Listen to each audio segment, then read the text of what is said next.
Bab 321. Hantu Austria. Di lembah-lembah di bawah pegunungan Alpen Italia, Angkatan Darat Italia mulai menggunakan taktik-taktik yang tidak konvensional. Para komandan Italia menyadari bahwa mustahil memenangkan pertempuran lapangan melawan Angkatan Darat Kerajaan Austria. Oleh karena itu, mereka mulai menggunakan perang gerilya, memanfaatkan pasukan skirmisher yang menyamar sebagai petani, penduduk desa, pengungsi, dan pedagang untuk menyerang tentara kerajaan Austria melalui penyergapan. Akibatnya, Berengar memperlambat lajunya ke Milan dan malah mengirimkan pasukan Jaeger-nya untuk memburu dan menghancurkan para gerilyawan Italia. Jaeger ini adalah unit elit penembak jitu dan penembak jitu yang dipersenjatai dengan senapan Jaeger 1419, yang didasarkan pada senapan Whitworth dari kehidupan Berengar sebelumnya. Senjata-senjata ini mampu menyerang target hingga jarak 1000 yard dan, sejauh ini dalam tugas Berengar, bertindak sebagai penembak jitu yang bersembunyi di balik garis musuh. Namun, mereka lebih dari sekadar penembak jitu, mengingat sebagian besar dari mereka berlatar belakang berburu. Mereka adalah pelacak, pengintai, dan infanteri ringan yang terampil. Para Jaeger juga sepenuhnya mampu bertahan di medan perang. Karena itu, Korps Jaeger termasuk di antara unit-unit paling elit Berengar, dan karena itulah ia memperlengkapi mereka dengan cara tersebut. Meskipun awalnya mengenakan pakaian bergaya lensneck hijau dan hitam, gaya ini terbukti tidak efektif di lapangan. Oleh karena itu, Berengar baru-baru ini mulai bereksperimen dengan pola kamuflase sederhana. Berbeda dengan unit utamanya yang dirancang untuk menyerang dalam formasi, unit khusus penembak jitu ini dirancang untuk menyatu dengan lingkungan dan menghabisi target yang menonjol dari jarak jauh. Oleh karena itu, Berengar memilih pendekatan yang jauh lebih modern untuk seragam mereka. Alih-alih seragam bermotif lens new yang mencolok seperti yang dikenakan oleh pasukan reguler Austria, unit Jaeger menggunakan seragam yang merupakan perpaduan seragam Jerman era Perang Dunia I dan Perang Dunia II dari kehidupan Berengar sebelumnya. Pakaian dasarnya adalah seragam bermotif M43 standar berwarna fat grau. Para prajurit ini akan mengenakan smok kamuflase splinter di atas jaket lapangan mereka dan topi lapangan M43 yang senada. Mereka juga dilengkapi dengan helm bergaya lebih modern yang terinspirasi dari helm Stahl M38 yang digunakan pasukan terjun payung Jerman pada Perang Dunia II. Helm Stahl ini dicat seperti pelindung dada dan memiliki jaring kawat di sekelilingnya yang berisi berbagai macam kain untuk dijadikan dedaunan tiruan. Jaeger-Jaeger ini mengenakan pelindung dada baja karbon tinggi yang dikeraskan dan dipadamkan, berdasarkan desain baju zirah parit Jerman pada Perang Dunia I. Namun, pelindung dada ini telah dimodifikasi agar lebih mudah memanggul senapan dan bobotnya lebih ringan dengan mobilitas yang lebih baik. Pelindung dada ini dilukis tangan dengan warna-warna alami oleh para prajurit yang menggunakannya, dengan pola yang mirip dengan yang terlihat pada helm Stahl helm M38 Fallschirmjäger Jerman kuno dari Perang Dunia II di kehidupan Berengar sebelumnya. Di atas pelindung dada ini terdapat anyaman kulit coklat, mirip dengan yang digunakan oleh tentara Kekaisaran Jerman selama Perang Dunia I di masa lalu Berengar. Perbedaan utamanya adalah bahwa perlengkapan anyaman ini terbuat dari kulit coklat tua, dan dirancang untuk membawa tabung isi ulang cepat mereka serta peralatan lain seperti bayonet, kantin, dan sekop. Sepatu bot mereka juga terbuat dari kulit coklat tua yang sama. Dibandingkan dengan seragam bergaya Renaissance yang dikenakan pasukan reguler Berengar, Jaeger ini jauh lebih modern dan sangat sulit dikenali jika disembunyikan dengan baik. Oleh karena itu, mereka adalah unit yang sempurna untuk memburu dan menghancurkan pasukan skirmisher Italia. Saat itu, seorang kapten kompi Jaeger sedang berjongkok di antara pepohonan, mengamati sekelompok target yang berpotensi bermusuhan di kejauhan. Perwira ini bernama Andreas Jaeger. Seperti banyak prajurit di unit elit ini, ia adalah seorang pemburu sebelum direkrut menjadi tentara Austria selama kampanye Berengar sebelumnya. Selama beberapa waktu, ia telah bertempur di antara pasukan Berengar dan merupakan salah satu yang pertama dilatih untuk menjadi seorang Jaeger. Dengan pengalaman luas dalam peperangan non-konvensional, ia adalah kandidat ideal untuk memimpin pasukan Jaeger yang lebih berpengalaman dalam memburu pasukan gerilya Italia. Saat ia dan pasukannya berbaris dengan tenang melintasi pegunungan Alpen Italia, mereka melihat sebuah kafilah dagang sekitar 500 yard di depan mereka. Kapten Andreas memberi isyarat kepada pasukannya untuk tetap di posisi dan bersembunyi. Sambil melakukannya, ia mengeluarkan teropong dari jaringnya dan mulai mengamati pergerakan kafilah tersebut. Apa yang dilihatnya membenarkan kecurigaannya, kafilah pedagang yang diduga ini seluruhnya terdiri dari pria-pria yang relatif muda. Para pria itu tampak membawa senjata di dalam gerobak mereka, seperti busur silang, busur panjang, dan meriam tangan sederhana. Saat itu, mereka sedang berkumpul di sekitar api unggun, minum anggur, dan berpesta dengan buruan segar mereka. Andreas memasukkan teropongnya ke dalam tali kekang sebelum melepaskan senapannya. Setelah itu, ia mengokang mekanisme flintlock pada senapannya, lalu mulai menyesuaikan bidikan besinya agar berada pada jarak yang tepat. Selagi ia melakukan ini, para prajuritnya memperhatikan tindakannya dan bersiap untuk melepaskan tembakan. Setelah Andreas mengarahkan pandangannya ke sasaran, ia memberi perintah kepada pasukan terdekatnya dengan nada pelan. Tembak sesuka hati. Setelah berkata demikian, Andreas menarik pelatuk senapannya, batu api mengenai panci dan menyalakan bubuk mesiu yang ada di dalamnya, mengirim proyektil heksagonal itu ke jarak jauh dan ke tubuh seorang pria yang tengah meneriakkan perintah kepada sisa pasukan skirmisher Italia. Senapan Jaeger 1419 memiliki kecepatan moncong sekitar 1200 kaki per detik, sehingga menembus batas suara. Dengan demikian, peluru berbentuk heksagonal tersebut mengenai sasaran bahkan sebelum ia sempat mendengar suara tembakan. Tak lama setelah gema tembakan terdengar di kejauhan, tentara Italia mulai panik, ini karena tubuh pria itu hancur berkeping-keping oleh proyektil, 451 sebelum mereka sempat mendengar suara tembakan. Tak lama kemudian, gema gemuruh yang lebih dahsyat terdengar di kejauhan, menyusul tewasnya rekan-rekan mereka. Dengan mengingat hal ini, pasukan Italia melepaskan diri dari keterkejutan mereka dan mulai berlindung di balik gerobak mereka. Melihat hal ini, Andreas memberi isyarat kepada pasukannya untuk mengapit posisi musuh. Dua kelompok Jaeger yang lebih kecil segera memisahkan diri dari pasukan utama dan mendekati kedua sisi perkemahan musuh. Seorang tentara Italia merogoh ke dalam kereta dan meraih busur panjang serta tabung berisi anak panah. Namun, sebelum ia sempat berlindung, ia ditembak di perut oleh Andreas yang bersembunyi di kejauhan. Pria itu langsung jatuh ke tanah sambil memegangi perutnya yang tertusuk. Ia berjuang keras untuk menyerahkan senjata dan amunisinya kepada seorang prajurit di dekatnya saat nyawanya memudar dari matanya. Pasukan Italia terkejut dengan perkembangan terakhir, selain kilatan moncong dan kepulan asap yang mengikutinya, mereka tidak dapat melihat sedikit pun sosok musuh. Pada jarak lebih dari 500 yard, seragam berpola kamuflase tersebut secara signifikan memecah siluet Jaeger Austria yang terus bermanuver dan menembaki skirmisher Italia dari barisan pepohonan di perbukitan di atas. Akhirnya, salah satu prajurit Italia berhasil memegang busur dan melepaskan tembakan secara acak ke kejauhan di dekat tempat salah satu kilatan moncong meledak, namun, Jaeger berada jauh dari jangkauan senjata primitif itu dan tetap sama sekali tidak terluka. Alih-alih, tindakan tersebut justru memancing amarah prajurit yang menjadi sasaran, dan tembakan berikutnya justru menembus dari prajurit Italia yang berani menembaki lokasinya. Tak lama kemudian, pasukan Jaeger Austria telah mengepung pasukan skirmisher Italia dari segala arah dan menciptakan baku tembak di mana sisa-sisa prajurit Italia ditembak mati, bagaikan sampah.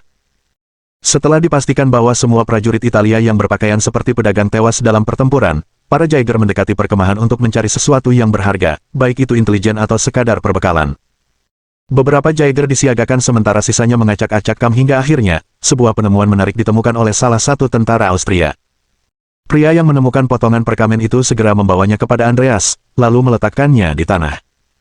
Potongan perkamen besar ini berisi informasi penempatan semua pasukan pengintai dan penembak jitu Italia di wilayah tersebut. Informasi ini sangat berharga, ketika Andreas melihatnya, ia memegang bahu pria itu dan menyeringai penuh arti. Prajurit Mueller, kau hebat. Dengan ini, kita tahu lokasi umum musuh kita dan bisa segera menyergap mereka. Aku ingin kau dan pasukanmu menyalin informasi ini dan menyampaikannya kembali ke pasukan utama. Prajurit muda itu segera memberi hormat kepada Kapten Andreas sebelum mengikuti perintahnya. Dengan informasi ini, tentara Austria akan dengan mudah membersihkan tentara Italia yang berusaha menghalangi kemajuan mereka melalui peperangan non-konvensional. Sementara kompi Jaeger ini terlibat dalam penyergapan terhadap pasukan skirmisher musuh, kompi-kompi lain seperti mereka bertempur di seluruh front Italia Utara, maju menyerang pasukan Italia sambil bersembunyi di medan perang bagaikan segerombolan hantu, merenggut nyawa sambil bergerak tak terlihat. Begitu informasi keberadaan musuh tersebar ke unit-unit lain, pembantaian yang tak terduga oleh pasukan Italia akan terjadi. Penemuan kamuflase akan memainkan peran penting dalam kesuksesan Austria di masa depan dengan banyaknya konflik yang akan mereka hadapi. Orang Italia kemudian menyebut para Jaeger dengan julukan, Fantasmi Austriaci, yang berarti, hantu Austria. Bab 322. Pertempuran Laut Adriatik. Sementara Korps Jaeger Berengar sedang dalam proses memburu dan menghabisi pasukan penyerang Italia yang telah menyusup di sepanjang jalur Berengar menuju Milan, Laksamana Besar Emery telah memulai pertempuran laut paling menentukan dalam perang kemerdekaan Austria. Pasukan besar yang terdiri dari ratusan kapal perang Italia telah berkumpul, tujuan mereka sederhana. Menyebabkan kerusakan sebanyak mungkin pada angkatan laut kerajaan Austria. Sayangnya bagi mereka, ukuran armada Austria telah bertambah seiring berlalunya waktu, dan Austria kini memiliki lebih dari 80 fregat kelas Berengar di bawah komando mereka. Sementara itu, kota Venesia dan Genoa telah hancur lebur hingga tidak mampu lagi memproduksi kapal baru. Setelah armada privateer dan Austria mulai menenggelamkan konvoi dagang kekaisaran, Kaisar hanya punya satu pilihan di laut, yaitu melancarkan pertempuran laut besar-besaran dan berharap Tuhan berkenan kepadanya. Dengan demikian, 80 fregat yang mengibarkan bendera Austria telah berkumpul di Laut Adriatik. Di seberang mereka terdapat sisa-sisa angkatan laut kekaisaran, campuran galai, karak, dan karavel, yang sebagian besar dipersenjatai dengan kurang dari 5 meriam di dalamnya. Laksamana Besar Emery berada di kapal terdepan, SMS Brengar, tempat ia berdiri di haluan, mengamati armada musuh di kejauhan melalui teropongnya. Dari apa yang dapat ia kumpulkan saat mengamati kapal-kapal musuh, mereka sedang mengisi beberapa meriam yang mereka miliki dengan apapun yang dapat mereka gunakan untuk mempersenjatai mereka. Emery menyeringai puas saat menatap armada musuh. Perwira eksekutifnya memperhatikan ekspresinya dan mendesah berat sebelum mengajukan pertanyaan dalam benaknya. "Tuan, apa perintah Anda?" Menanggapi hal ini, Emery menyimpan teropongnya sebelum menanggapi kekhawatiran pejabat eksekutif. "Suruh armada itu memuat senjatanya, kita akan berlayar di antara armada mereka dan menghancurkan mereka." Menanggapi hal ini, sang pejabat eksekutif mendesah sekali lagi sebelum menerima perintahnya. "Seperti yang Anda perintahkan, Laksamana." Setelah mengatakan ini, ia segera memberitahu armada tentang tugas mereka. Tak lama kemudian, armada telah dipersenjatai sepenuhnya dan siap bertempur. Mereka pun segera berlayar menuju armada kekaisaran. Ketika Laksamana Kekaisaran melihat ini, ia berpikir bahwa Austria pasti sudah gila, lagi pula, mereka berlayar tepat ke arah lintasan meriam mereka. Karena itu, ia bercanda kepada perwira eksekutifnya saat ia menyaksikan fregat Austria mendekati mereka. "Sepertinya Laksamana Austria sudah gila. Nah, aku senang melihat mereka mempermudah urusan kita." Ketika pejabat eksekutif mendengar ini, dia mulai terkekeh sebelum mengajukan pertanyaan dalam benaknya. "Perintah Anda, Laksamana." Menanggapi hal ini, senyum lebar muncul di wajah Laksamana sebelum membiarkan keputusannya diketahui semua orang. "Tembak saat mereka mendekat, aku ingin melihat bagaimana kapal mereka bertahan dari rentetan kekuatan gabungan kita." Setelah mengatakan ini, armada kekaisaran bersiap menghadapi pertempuran yang akan datang. Meskipun suasana hati Laksamana Kekaisaran tampak tenang, hal yang sama tidak berlaku bagi para pelautnya. Banyak dari mereka telah mendengar desas-desus tentang efektivitas senjata Austria dan menghabiskan waktu yang mereka anggap sebagai menit-menit terakhir mereka dengan berdoa kepada Tuhan memohon keselamatan. Tak lama kemudian kapal-kapal Austria masuk ke dalam jangkauan meriam primitif armada kekaisaran. Ketika Laksamana Kekaisaran menyadari hal ini, ia memberi perintah. "Tembakan api." Mendengar hal ini, para penembak menyalakan meriam pertama dan segera menembaki fregat yang mendekat dengan cepat. Saat beberapa meriam yang terpasang di dapur kapal menembaki haluan SMS Brengar, sesuatu terjadi yang langsung mengejutkan Laksamana Kekaisaran. Haluan fregat Austria menangkis bola meriam tersebut. Karena lapisan baja tipis yang menutupi lambung kapal Austria, mereka terlindungi dengan baik terhadap bola meriam dasar, dan dengan demikian, dibutuhkan lebih dari beberapa bola meriam untuk menembus lambung kapal fregat kelas Brengar. Ketika Laksamana melihat ini, matanya hampir copot, dan ia langsung panik. Lagi pula, ia tahu kelemahan mereka adalah senjata yang mereka miliki jauh lebih sedikit daripada kapal-kapal Austria, dan begitu fregat mencapai jangkauan tembak mereka, mereka akan benar-benar tak berdaya. Karena itu, ia memerintahkan para pelautnya untuk bertindak cepat. Cepat isi ulang dan tembak. Tembak sesuka hati.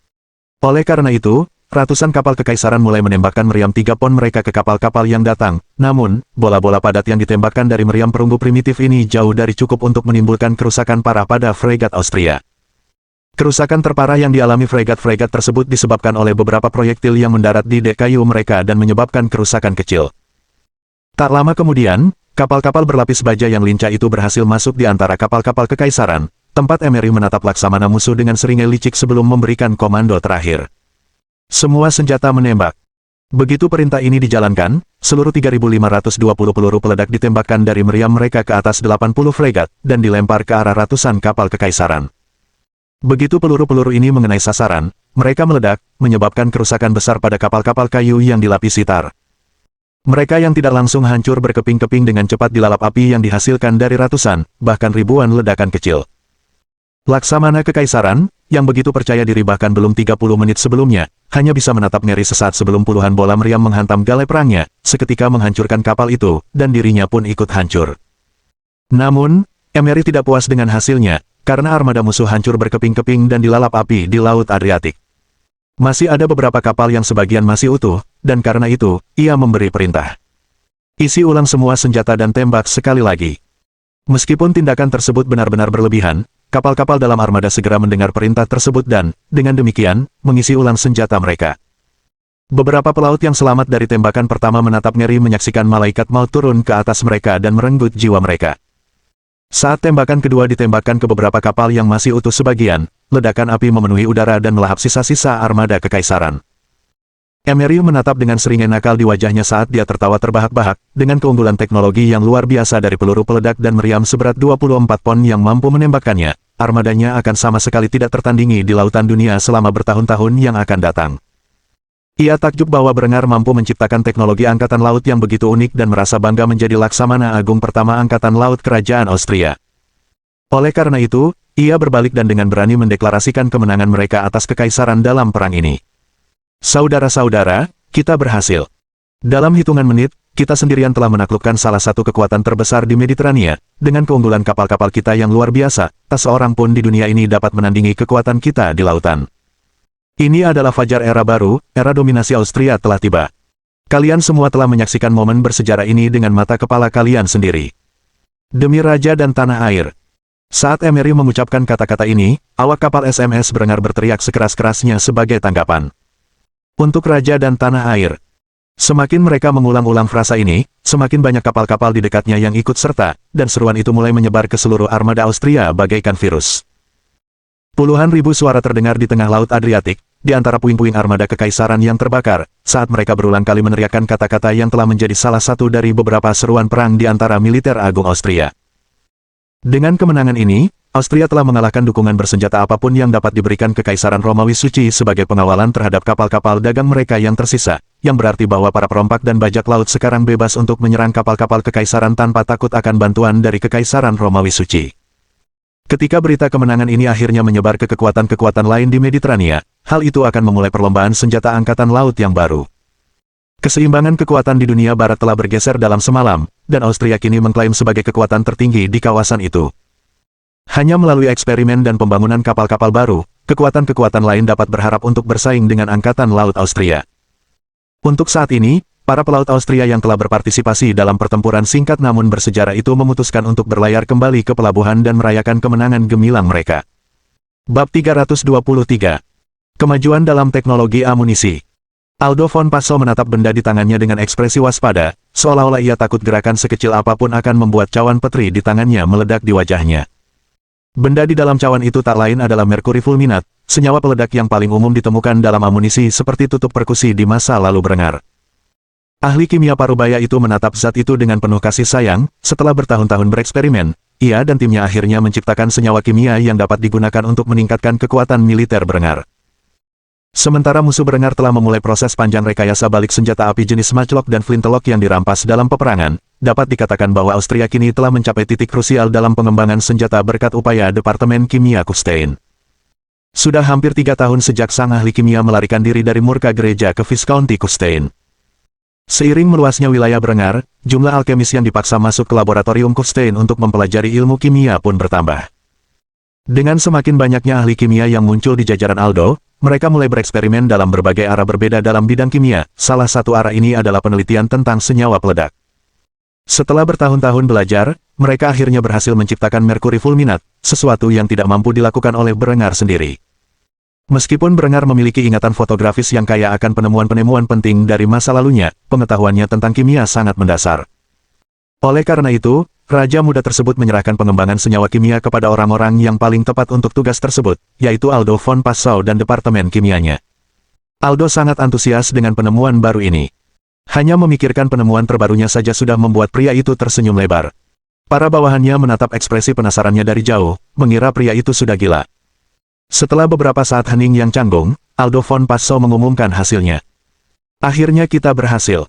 Kita telah menciptakan merkuri fulminat. Yang perlu kita lakukan sekarang adalah menciptakan senyawa ini sebanyak mungkin agar saat Raja Berengar kembali dari perang kemerdekaannya, kita bisa mengejutkannya. Ketika bawahan pria itu mendengar ini, mereka langsung mengerutkan kening. Mereka sudah terlalu banyak bekerja, sekarang mereka harus memproduksi persediaan senyawa baru ini. Sepertinya Aldo ingin membuat anak buahnya mati muda.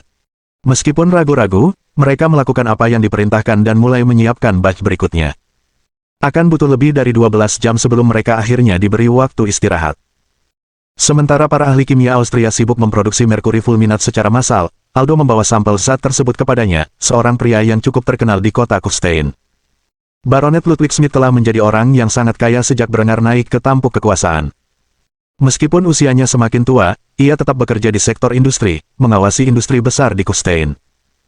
Ludwig, saat ini, sedang mempersiapkan putranya, Jacob, untuk mengambil alih perannya dalam 5 hingga 10 tahun ke depan. Lagi pula, ia berencana untuk pensiun ketika mencapai usia yang tepat dan menyerahkan pekerjaannya di tangan putra sulungnya, yang ia tahu akan mengabdi pada Brenger dengan setia. Ketika dia berada di kantornya bersama putranya, lelaki tua itu mendengar ketukan di pintunya, sehingga dia segera bangkit dari kursinya dan berjalan ke sana, di mana dia terkejut melihat kepala Departemen Kimia Brenger berdiri di ambang pintunya dengan botol kecil berisi bubuk putih halus. Ekspresi ceria Ludwig langsung meredup ketika melihat pria tua necis itu menatapnya dengan jijik. Kontras antara kedua pria itu cukup mencolok. Aldo bertubuh tinggi dan berpenampilan anggun, dengan gaya berpakaian yang bersih dan elegan. Sementara Ludwig pendek dan compang camping, mengenakan celemek pandai besi yang kotor. Bahkan kulitnya berminyak, dan jelaga bertebaran di atasnya. Ludwig menggertakkan gigi saat mengajukan pertanyaan yang ada di benaknya kepada pria yang berdiri di hadapannya. Saat ia berbicara, nadanya tidak ramah. "Apa yang kamu lakukan di sini, Aldo?" Ekspresi Aldo dipenuhi dengan rasa puas diri saat ia menjawab pertanyaan Ludwig. "Departemen saya baru saja selesai membuat sesuatu yang luar biasa, saya membawa sampel untuk Anda uji." "Hati-hati, saya tahu sulit bagi orang sederhana seperti Anda untuk mengerti, tetapi ini adalah bahan peledak berbahaya." Mendengar kata-kata ini, prasangka alamiah Ludwig terhadap Aldo langsung sirna. Rasa ingin tahunya telah menggantikan amarah yang mungkin bercokol di dalam dirinya. Ludwig dengan hati-hati meraih Merkuri Fulminat dan mengamatinya dengan penuh minat. Ia tak kuasa menahan diri untuk bertanya lagi kepada pria yang merupakan rival beratnya itu. "Katakan padaku, Aldo, apa sebenarnya yang kau ingin aku lakukan dengan ini?" Ekspresi arogan Aldo tidak pernah berubah saat ia berbicara kepada Ludwig seolah-olah dia adalah orang yang lebih rendah. "Kau insinyurnya, tugasmu adalah merancang senjata baru untuk digunakan pasukan Brenger. Cari tahu cara menggunakan senyawa ini seefektif mungkin. Percepat juga, kita tidak tahu berapa lama lagi perang kemerdekaan Raja Brenger akan berlangsung." Ludwig menarik napas dalam-dalam sambil menenangkan diri, ia tak pernah menikmati waktu bersama Aldo. Pria itu bersikap begitu angkuh dan berkuasa di dekatnya, semua karena ia terlahir dalam posisi yang jauh lebih bergengsi. Aldo adalah salah satu dari banyak pria tua di Austria yang masih memperlakukan kaum bangsawan seolah-olah mereka lebih unggul daripada rakyat jelata dalam segala hal. Setelah Ludwig mencapai kondisi mental yang memungkinkannya menghadapi ejekan Aldo, ia pun menanggapi tuntutan pria itu yang keterlaluan. "Aku akan berhasil membuatnya saat raja kita kembali dari medan perang, tapi Aldo, aku butuh lebih dari sekadar botol kecil ini agar eksperimenku berhasil. Apa kau yakin para ahli kimiamu mampu memproduksi jumlah yang kubutuhkan?" Sebagai tanggapan, Aldo hanya mengejek sambil mengangkat kepalanya tinggi-tinggi, dengan ekspresi angkuh di bibirnya. "Tenang saja, Ludwig, ahli kimia saya akan mampu menghasilkan lebih dari cukup untuk memuaskan apa yang disebut eksperimen Anda. Pastikan saja Anda mendapatkan hasil yang baik dengan Merkuri Fulminat yang akan saya berikan. Saya ingin Brenger pulang dan melihat kontribusi yang telah diberikan departemen saya dengan demonstrasi yang tepat." Setelah mengatakan ini, Aldo tidak menunggu jawaban, ia langsung meninggalkan pabrik dengan ekspresi jijik di wajahnya. Meskipun ia tahu Ludwig telah banyak membantu Brenger naik ke tampuk kekuasaan, ia tidak mengerti mengapa raja mengangkat orang yang begitu kasar itu ke dalam jajaran bangsawan manapun. Setelah Aldo pergi, Ludwig mendesah berat sebelum kembali kepada putranya, yang duduk dengan sabar mengamati percakapan. Ia meletakkan Merkuri Fulminat di tempat yang aman sebelum mengomentari pengalaman itu. "Orang itu benar-benar sombong. Sudahlah. Apa kau punya ide bagus tentang cara menggunakan benda ini, nak?" Jacob merenungkan hal itu sejenak sebelum tiba-tiba teringat akan keluhan serius yang selalu diutarakan ayahnya mengenai mekanisme flintlock yang ada. Karena itu, ia segera bertindak dan mencari di antara tumpukan kertas di seluruh kantor hingga menemukan apa yang dicarinya. Pria muda itu membersihkan meja dengan senyum lebar di wajahnya dan menunjuk desain senapan yang telah Ludwig coba ciptakan selama beberapa waktu. Tujuan di balik senapan ini adalah untuk memecahkan masalah mengenai ketahanan cuaca yang dimiliki oleh aksi flintlock secara alami dan untuk meningkatkan laju tembakan prajurit rata-rata. "Ayah, komponen penting dari desain senapanmu yang hilang adalah alat untuk menyalakan selongsong kertas setelah disegel di dalam bilik, benar? Nah, bagaimana kalau kita isi gelas logam kecil dengan bahan peledak yang diberikan Aldo dan masukkan ke dalam selongsong kertas itu? Maksudku, kita belum tahu bagaimana cara kerja bahan peledak ini, tetapi dengan beberapa percobaan, kita mungkin bisa membuatnya berhasil." Ludwig terkejut, hingga saat itu, ia benar-benar menyerah pada desain senapan jarum yang sedang ia uji coba, tetapi apa yang dikatakan putranya sepenuhnya layak. Dengan pemikiran itu, ayah dan anak itu segera mulai bekerja, karena mereka akan mulai merevisi cetak biru dan bereksperimen dengan bubuk peledak. Meskipun kedua pria itu tidak tahu apa-apa, mereka akan segera menciptakan teknologi militer penting yang telah direncanakan Brenger sejak lama. Teknologi yang akan memungkinkan Austria tetap dominan di dunia di mana musuh-musuhnya telah mulai merekayasa ulang persenjataannya saat ini. Bab 324. Dikepung oleh musuh I. Kapten Andreas Jaeger dengan cepat memasukkan tabung pengisi cepatnya ke moncong senapan Jaeger 1419 miliknya. Setelah menyelesaikan tugas ini, ia memasang bayonet pada senapannya dan bersiap untuk gelombang serangan berikutnya. Ia dikepung dan kalah jumlah, sementara amunisinya hampir habis. Jika tidak segera diubah, ia dan kompi infanteri ringan elitnya akan segera dikalahkan. Baru-baru ini, ia dan kompi Jaegernya dikerahkan ke garis depan untuk memburu dan menghancurkan berbagai pasukan tempur Italia yang muncul di medan perang. Dengan jangkauan yang unggul dan peralatan kamuflase, para pemberani ini telah memimpin serangan dalam kampanye yang sedang berlangsung melawan musuh-musuh Austria di Italia Utara. Korps Jaeger telah mengambil peran sebagai infanteri ringan utama tentara kerajaan Austria saat mereka maju melampaui pasukan utama dan memburu semua rintangan potensial dalam perjalanan mereka. Setelah menemukan lokasi pasukan skirmisher Italia secara kebetulan, mereka memulai kampanye ekstensif untuk membersihkan jalan menuju kota Milan. Sayangnya, pihak Italia menyadari informasi mereka bocor setelah beberapa pertempuran kecil antara Korps Jaeger Italia dan Jaeger Austria. Akibatnya, pihak Italia merespons dengan berhasil mengepung kompi Andreas, sementara memaksa mereka mempertahankan posisi di sebuah desa kecil melawan ribuan tentara Italia. Saat itu, para Jaeger Austria bersembunyi di sebuah desa pertanian di dekat Milan. Selama masa istirahat singkat mereka memanfaatkan waktu dengan bijak mengumpulkan sumber daya apapun yang dapat mereka temukan di kota untuk membuat barikade darurat guna mengarahkan tentara Italia ke garis tembak mereka. Begitu Andreas selesai mengisi senapan Jaegernya, dia menjulurkan kepalanya dari balik perlindungan, mengarahkan pandangannya ke gerombolan tentara Italia yang menyerbu, dan menembakkan proyektilnya langsung ke badan salah satu prajurit Italia yang bersenjata. Peluru heksagonal itu menembus pelindung dada pria itu seolah terbuat dari mentega sebelum meledakkan isi perutnya. Darah berhamburan ke udara. Namun, Andreas tidak menikmati pemandangan itu. Ia malah bersembunyi di balik perlindungan sekali lagi dan dengan cepat mulai mengisi ulang senjatanya. Sementara itu, semua anak buahnya menggunakan strategi yang sama. Namun, di sela-sela tembakan, anak panah akan menghujani Andreas, dan pasukannya, salah satu anak panah ini mengenai helm baja kamuflase Andreas, tersangkut di jaring dan dedaunan palsu di dalamnya. Beruntung bagi dia dan anak buahnya, baju zirah mereka jauh lebih unggul dibandingkan senjata primitif yang digunakan oleh orang Italia, dan mereka dapat dengan mudah menahan serangan. Dengan mengingat hal ini, Andreas menyelesaikan pengisian senapannya sebelum mengarahkan pandangannya ke penyerang berikutnya. Saat dia menarik pelatuk, palu aksinya jatuh, dan batu api memercikkan bubuk mesiu yang mendorong peluru heksagonal ke bawah dan ke tubuh pria yang jaraknya tidak lebih dari 5 meter. Setelah itu, Andreas tidak mengisi senapannya dan malah bersiap menghadapi serangan musuh. Tak lama kemudian, para prajurit di bawah komandonya juga telah menyiapkan bayonet mereka dan menusukkannya ke arah tentara Italia yang mendekat, menembus baju zirah dan baju zirah gambeson mereka, hingga ke organ vital mereka. Pasukan Italia disalurkan ke celah-celah barikade darurat, beberapa orang sekaligus, sambil menghadapi bayonet belasan atau lebih pasukan Austria. Setelah lebih dari 100 tentara Italia, tembok itu mulai runtuh, dan Andreas terpaksa mundur. Karena itu, ia memberikan komando kepada para prajuritnya sambil menggertakkan gigi tanda kalah. Mundur ke garis sekunder. Setelah mengatakan itu, para prajuritnya yang masih berdiri melawan serangan meninggalkan barikade pertama, dan maju kembali ke garis pertahanan kedua yang dibangun di dalam desa. Saat Andreas dan para prajuritnya kembali ke sasaran sekunder, para pembela di belakangnya melepaskan tembakan ke arah pasukan Italia yang mengamuk, di mana para Jaeger Austria segera mengisi ulang senapan mereka dan melepaskan tembakan kedua. Andreas sungguh berharap saat ini ia memiliki meriam Smith di dekatnya untuk membantu menghadapi jumlah besar yang mereka hadapi. Mereka terlalu jauh di depan pasukan utama untuk mendapatkan dukungan, dan unit-unit terdekat di dekatnya adalah kompi-kompi Jaeger lain yang kemungkinan besar tidak menyadari kesulitan yang sedang mereka hadapi. Saat anak buahnya menembaki musuh di dekatnya, dia melihat salah satu anak buahnya membawa kantong berisi beberapa granat. Saat Andreas melihat ini, dia berlari dan menanyai orang itu. "Dari mana kau dapat ini?" "Kami bukan grenadier." Prajurit itu begitu fokus bertempur hingga lupa membawa granat. Senyum lebar tersungging di wajahnya saat ia mengambil salah satu granat baja primitif dan menyalakan sumbunya sebelum melemparkannya ke arah kerumunan orang Italia. Saat granat itu meledak, pecahan-pecahannya berhamburan ke segala arah, merenggut nyawa prajurit Italia di dekatnya.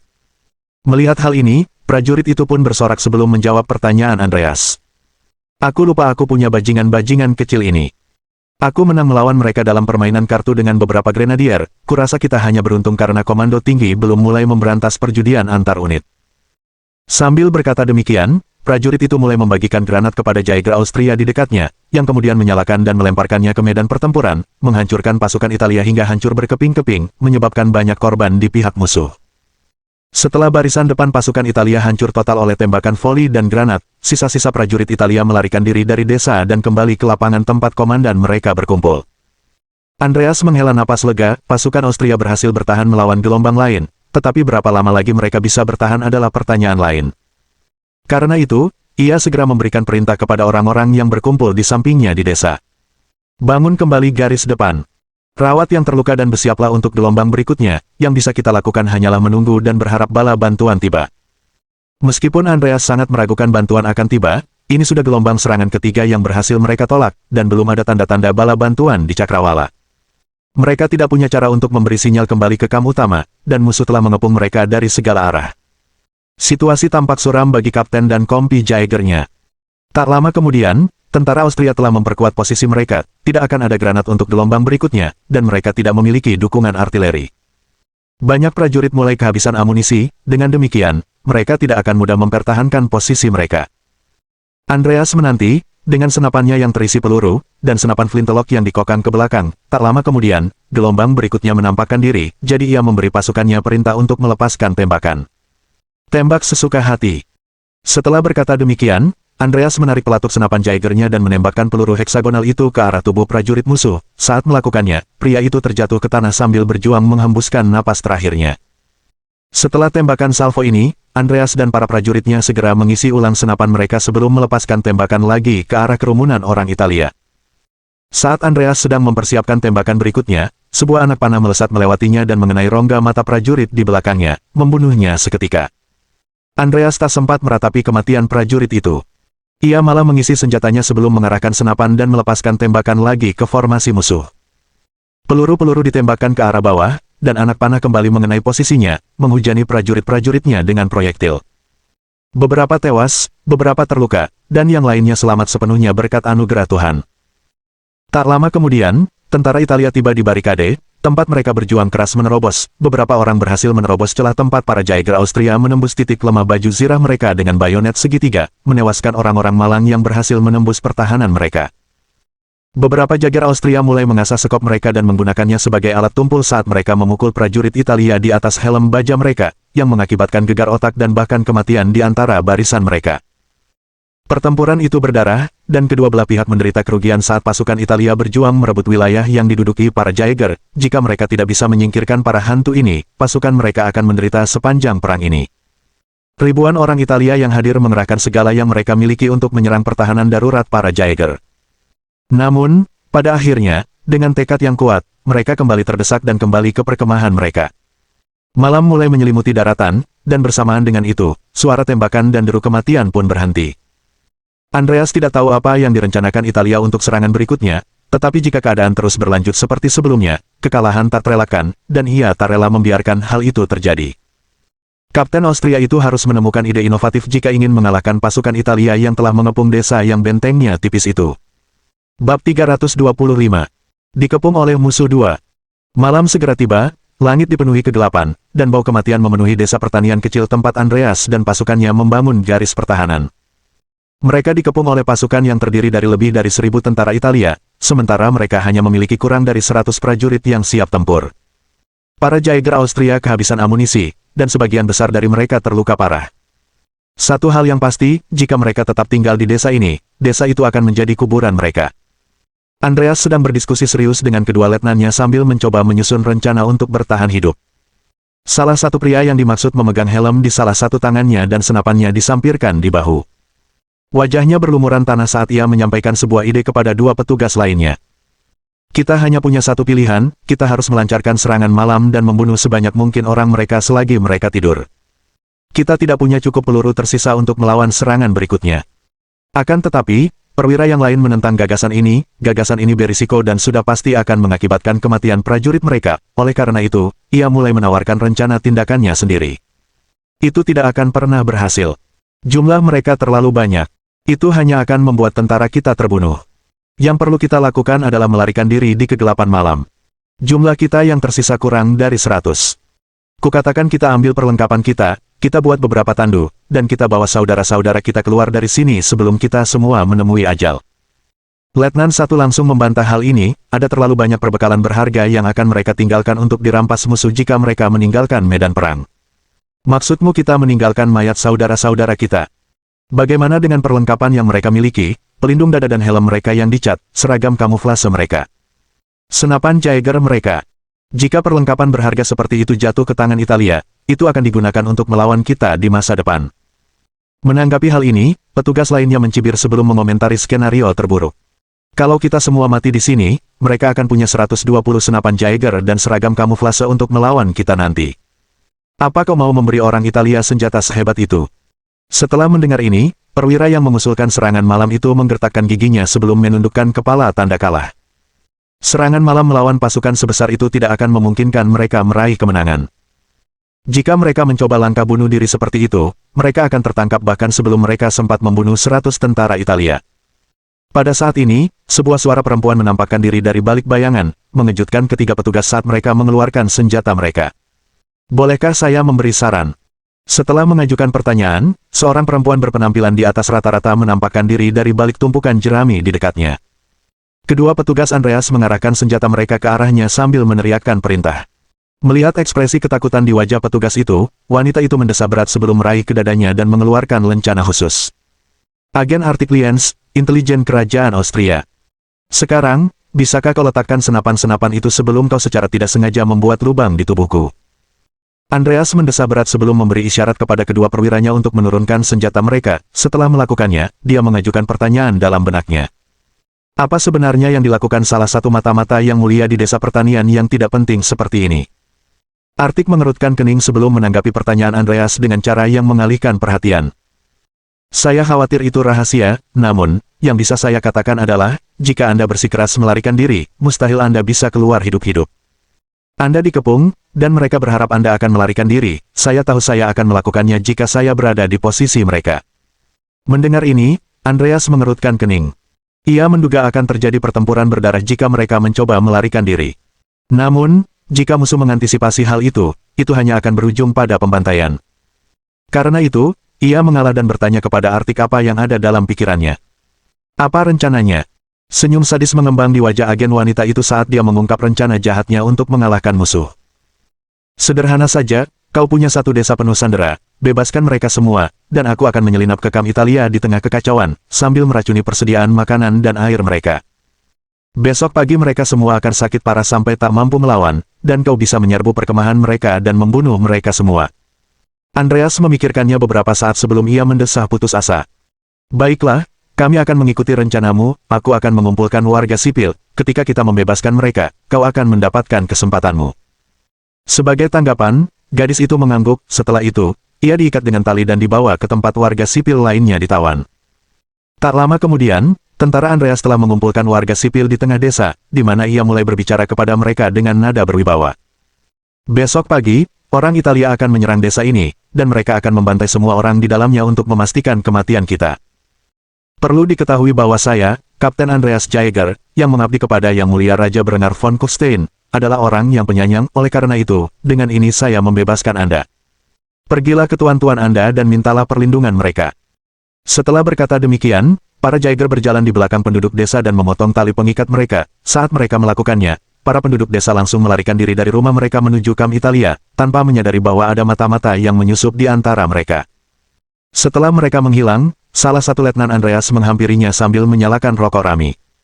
Apakah menurutmu dia bisa berhasil? Menanggapi hal ini, Andreas mengangkat bahunya sebelum menjawab. Saya tidak tahu, tapi dia benar, pilihannya adalah harapan terbaik yang kita miliki. Sementara pasukan Jaeger Austria bersiap bertempur, Arctic berhasil menyusup ke kamp Italia. Komandan pasukan Italia terkejut melihat semua penduduk desa masih hidup, dan bahkan lebih terkejut lagi melihat pasukan Austria telah membebaskan mereka. Hal ini membuatnya waspada, ia tidak tahu apa yang disembunyikan Kapten Austria itu, dan karena itu, ia mengirim beberapa pasukannya untuk mengintai desa, sementara sisa prajuritnya berusaha menyiapkan akomodasi bagi penduduk desa yang sekarang tertanam di dalam perkemahan mereka. Adapun Arctic, dia telah menemukan jalan ke persediaan air, di mana dia mengeluarkan kantong penuh bubuk putih. Ini adalah arsenik yang biasa digunakan Brennar dalam pembunuhannya. Alasan sebenarnya ia berada di desa ini adalah karena ia telah gagal dalam upaya pembunuhan terhadap Adipati Milan dan melarikan diri dari kota terdekat. Meskipun ia berhasil lolos dari para pengejarnya, ia segera terjebak di desa sementara para Jaeger berjuang untuk bertahan hidup. Setelah membubuhi racun ke wadah air, ia segera menuju ke tenda tukang daging dan gudang biji-bijian, tempat ia menyebarkan racun ke persediaan gandum dan daging. Setelah itu, ia memeriksa ulang untuk memastikan tidak ada yang membuntutinya sebelum menuju ke tempat para pengungsi lainnya berada di dalam kamp, tempat ia mulai membaur dengan sempurna.